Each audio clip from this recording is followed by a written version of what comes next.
కామారెడ్డి జిల్లా బాన్స్వాడ నియోజకవర్గ వ్యాప్తంగా గత 3 రోజులుగా ఎడతెరిపి లేకుండా కురుస్తున్న వర్షాల వల్ల నసరులాబాద్ మండలంలోని నేమ్డి, బొమ్మన్దేవ్పల్లి, అంకుల్ క్యాంప్ గ్రామంలో వరద ప్రభావంతో నీట మునిగిన పంటలు.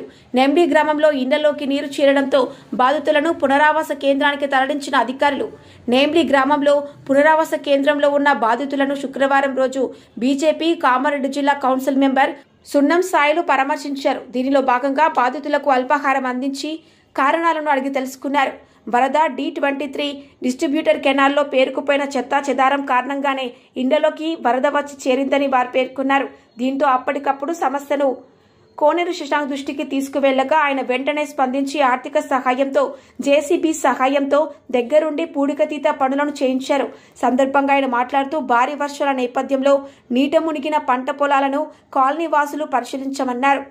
నష్టపోయిన రైతులను అదేవిధంగా వరద ప్రభావానికి గురైన బాధితులను ప్రభుత్వం వెంటనే స్పందించి ఆదుకోవాలని డిమాండ్ చేశారు. కార్యక్రమంలో బీజేపీ మండల సీనియర్ నాయకులు అనుసూరి శ్రీనివాస్, అరిగె నారాయణ, పెరిక రాములు, కంది పెద్ద మల్లేష్, ఉల్లెంగ గోపి, ఉల్లెంగ పర్వయ్య, జబీర్ సింగ్, ర్యాపని మహేష్, తటికోల్ శేఖర్, కొప్పుల సాయిలు, చందూరి సాయిలు, రామిరెడ్డి, బండి లక్ష్మణ్, కార్యకర్తలు, గ్రామస్తులు తదితరులు పాల్గొన్నారు. కామారెడ్డి జిల్లా సార్ 6 ఎకరాలు నాటేసిన 6 ఎకరాలు మొత్తం పోయింది సార్. నాది ఏమో కౌలు పొలం సార్. నాది నాకు గుంట పొలం లేదు, ఇల్లు పోయింది, నాకు ఏం లేదు. నాకు భార్య లేదు, 2 పిల్లలు చదివిస్తున్నా. మొత్తం 6 ఎకరాల పొలం పోయింది సార్.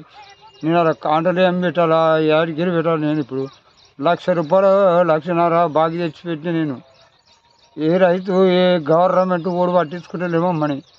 ఇప్పుడు బేస్మెంట్ లేపండి లేపిన ఇల్లు ఆ బిల్లు సుగరాకొచ్చాయి. నాకు ఆ 2 లక్షల రూపాయలు తెచ్చి ఆడ పెట్టినా ఆ బిల్లు సుఖియకొచ్చారు. నంబర్ తప్పుకోవడం ఈడికి కలెక్టర్ నుంచి వస్తుంది, ఆడికి వస్తుంది అని చెప్పి ఇప్పటికీ వెళ్ళిపోతలేదు. ఉన్న పొలం పోయింది సార్ నాది. కామారెడ్డి జిల్లా నసరులాబాద్ మండలం నెమ్మి గ్రామంలో భారీ వర్షాల వల్ల నష్టపోయిన రైతులకు, అలాగే గ్రామంలో వర్షాల వల్ల నీళ్లు నిండిపోయిన మన ఛానల్ ని వెంటనే సబ్స్క్రైబ్ చేసుకుని పక్కనే ఉన్న బెల్ ఐకాన్ కొట్టేసి నోటిఫికేషన్ ఆన్ లో పెట్టుకోండి.